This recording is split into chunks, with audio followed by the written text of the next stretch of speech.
My name is Courtney Lanctot, and I am the owner of The Unpopular Black. I encourage Black adventure. I've been doing this, I started in 2018, whereas in 2016 I first started adventuring, and I realized that there is a huge disservice to the Black community of disconnect to the outdoors and nature. I grew up in Alaska, and growing up here, I had a very diverse group of friends, and I believed that Black people didn't adventure or do outdoor things. I also didn't really experience much focused racism towards me, towards my Black friends and I, and I realized about 2 years ago it possibly and probably was because there was so much inherited and blatant racism against the Alaska Natives. And so I very much want to explore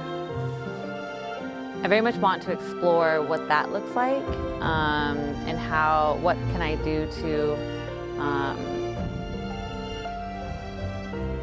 advocate for the indigenous people here.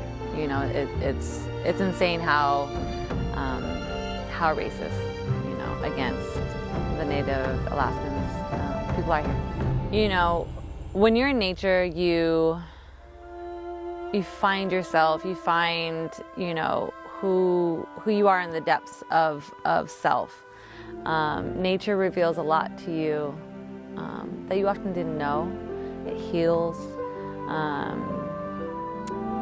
And I think that having Black and brown folks experience nature, I think that there can be a lot of inherited traumas that can be healed.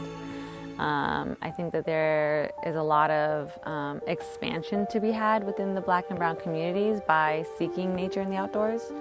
And so to me, it's really, I think it's, you know, beyond important for Black and brown people to have access and to explore the outdoors, especially places like the Arctic.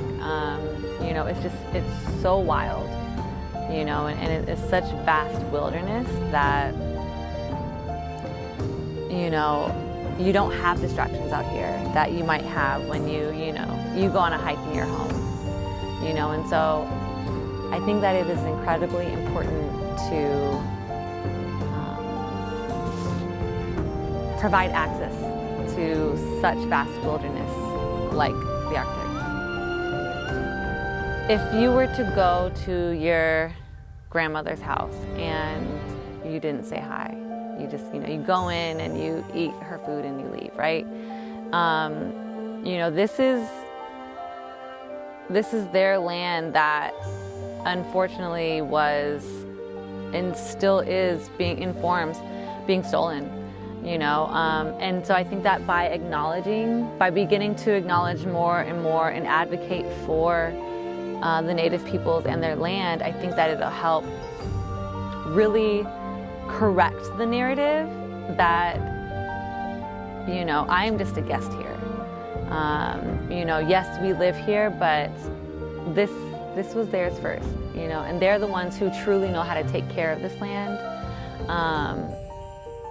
You know, I think that very minimal level acknowledging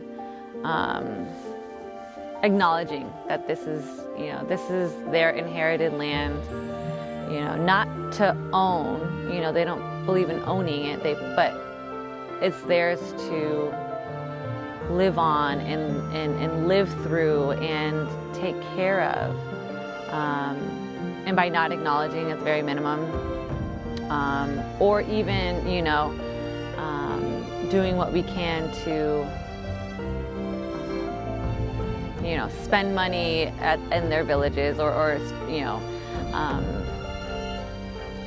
help them economically, essentially. We're just doing a constant disservice of colonizing. You know, we are continuing to colonize if we don't acknowledge and if we don't do what we can in order to help their livelihoods. So I think the biggest way that I can advocate is educating.